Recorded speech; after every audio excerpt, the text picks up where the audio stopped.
কবর আছে, কবরে আছে বিছানা, এই বিছানা হবে তোমার জান্নাতের বাগান।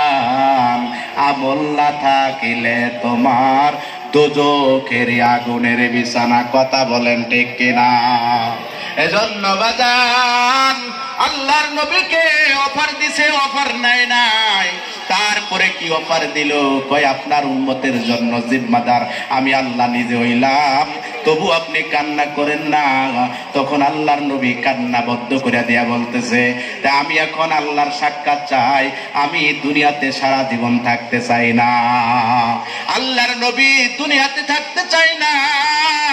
ও যুবক, তোমাকে আজকে আমাকে যদি আল্লাহ অফার দেয়, আজরাইলের মাধ্যমে বলে তুমি দুনিয়াতে সারা জীবন থাকতে চাইলে থাকতে পারো, তুমি যদি থাকতে চাও থাকবা, তুমি কোনটা গ্রহণ করবা বলো? মরতে চাও না থাকতে চাও?